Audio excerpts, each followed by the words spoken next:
Доброй ночи, друзья.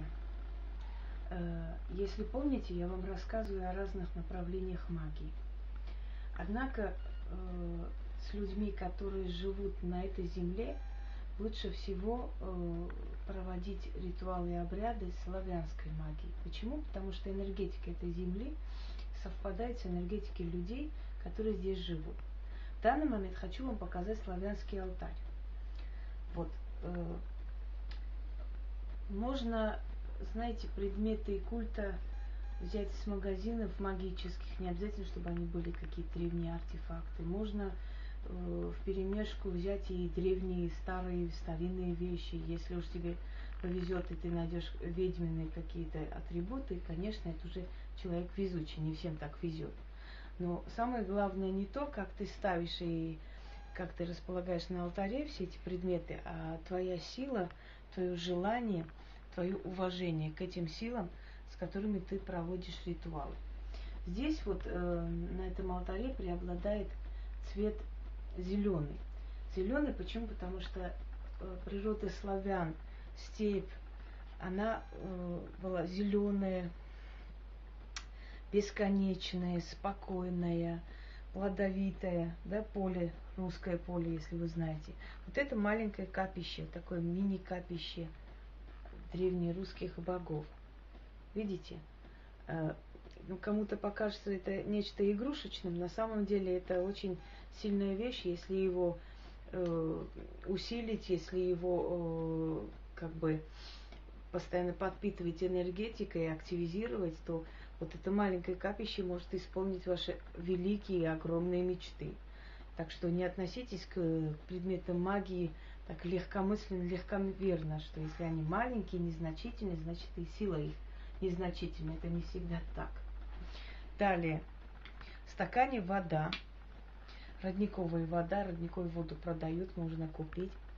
Вот это комплект, в принципе. Это лунный цикл или 3 ведьмы, 3 возраста женщины. Значит, юность, молодость и зрелость, или старость по-другому, я люблю говорить зрелость. Вот такой некий мини-алтарь поклонения богам и просьбы к этим богам. Сейчас я хочу провести 2 ритуала. Просить у древних богов помощи в моем деле и защиты от врагов и наказания тех, которые смеют как бы против меня что-либо размышлять. Итак, давайте начнем.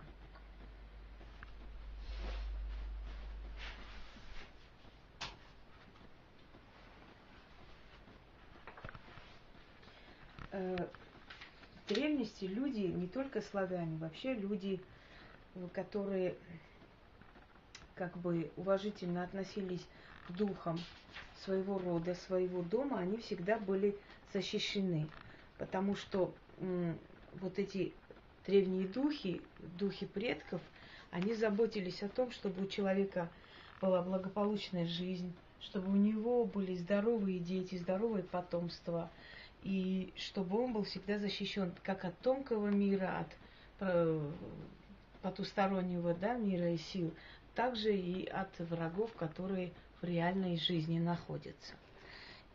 И вот желательно перед тем, как обживаться в новом месте, или если вы уже давно там живете, сейчас не поздно провести такой ритуал поклонения богам. Если у вас нету капища и всех этих атрибутов, вы можете просто-напросто положить хлеб, соль, благодарить богов, кланяться и попросить у них помощи. Как род, сей Отец, всем родным богам Отец, так велись, Батюшка, всем домовым хозяевам хозяин, как велит род сей Отец ворогу небесному, кузнецу, уж ты гой еси свороже ковань, ты постави коло явы тынь железный, ворота каменные, вереси стальные, от земли до неба, от неба до земли, от восхода до заката, от полудня и полуночи, от лета до зимы, 2 замков на весь. 2 ключами замкни, ключи во свороге схорони. Так уже велит велись батюшка, домовому хозяину и хозяюшкой. Уж ты гой, если домовой хозяин со хозяюшкой, да со малыми детушками. Ты поставь коло мого дома, коло мого двора, внука дождь Божьего, и детей его, и близких его, и родных его тынь железный, ворота каменные, вереи стальные, от земли до неба, от неба до земли, от восхода до заката, от полудня до полуночи, от лета до зимы. Двуни 10 замков на весь, двуни 10 ключами замкни, ключи до веку схорони, дабы ни худой человек, ни худой помысл не вошли в этот дом. Внуки дождь Божьи, тобою хранимы да будут, мной самим заповедным гой. Слово сие твердо, огнями не опалимо, водами не размолвуто, ветрами не искушимо, да будет так речено гой. Родово, отнище богов детище от богов, запаленное предками, сбереженное в новом доме гори, огонь великий худу быть не вели, а вели быть добру да ладу, а отныне вовек да будет так гой. Огонь, матушка, родовой очаг, вы деды мои да прадеды, шуры и прошуры рода, вы духи родовые, помощники незримы, житье-бытие мое соблюдите, дабы в новом дому мне в чадо и чадом моим и всем сородичам моим исправно жить и добру быть, кого предки святые делали, как он нам 9 заповедовали отныне вовек, да будет так гой. Я читаю немножко по-другому, по-старославянски, потому что у меня был учитель именно, который занимался вот этим всем направлением древнеславянского магического, вот это, вы знаете, их называли знахарями, волхвами, как хотите называйте. И вот этот человек меня учил читать правильно. Не так, как мы сейчас говорим, а как написано и как вот в то время звучало. Этот язык более знаком этим духом. Поэтому желательно читать так, как есть, как положено, то есть по правилам. И следующее, что я хочу сделать. Вот после того, как я попросила о помощи, нужно благодарить, кланяться алтарю. Лучше обкуривать какие-то благовония, ложить туда иногда мелочь, иногда какие-то сладости, после этих сладостей мелочь где-нибудь оставлять, это и есть жертва этим богам.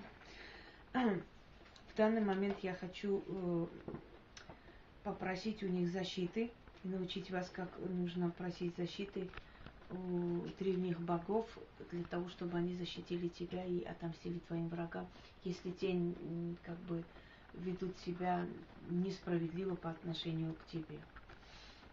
Итак,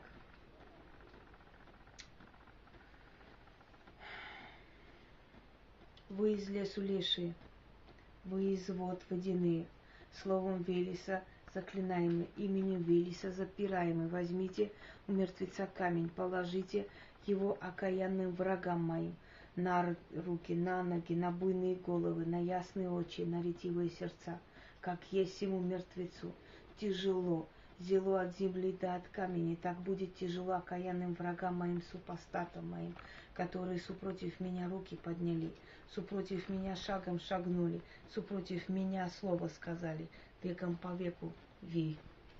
Стану я, вольный человек, на полночь обратясь, новым богам поклонюсь, на солнечном, на закате, да в темные ночи пойду на заброшенную могилу, из той могилы мертвеца выну, положу ему в ноги яйцо и на грудь черный камень, как у мертвеца сердце не взирает, не взрыдает, руки не поднимаются, так бы у врагов моих не вздырало, не взымалось, и руки бы на меня не поднимались, да будет так, во веку и до веку. Вы окаянные, глиной глаза ваши ослеплены, землей рот ваш запечатан, железной рукой руки ваши скованы, белый камень на груди, гора каменная, где огни горят, смола кипит, кости топят. Там вам место, слово мое кремень, сделано, слеплено, не отделать, не отщипать, не отшепать, не перекопать, не закопать ни первому человеку, ни последнему, ни встречному, ни поперечному, да будет так вей. Если вы заметили, эти слова очень похожи на сегодняшний христианский заговорник, молитвенник и так далее. Так вот, я хочу вам сказать, дорогие мои, что вот эти все древние заклинания христианскими целителями переделаны на свой лад. И там, где сказано древним богам, говорят Христу, там, Святому Духу и так далее. Всего-то поменяли несколько слов. А значение не поменялось. Поэтому, когда говорим, что вот это молитвы, христианские заговоры, то помните, что за основу вот этих христианских заговоров лежит именно вот эти древние заговоры. Но эти заговоры в данный момент я вам прочитала именно в том качестве, какие они есть, изначально первозданные. Я надеюсь, что вот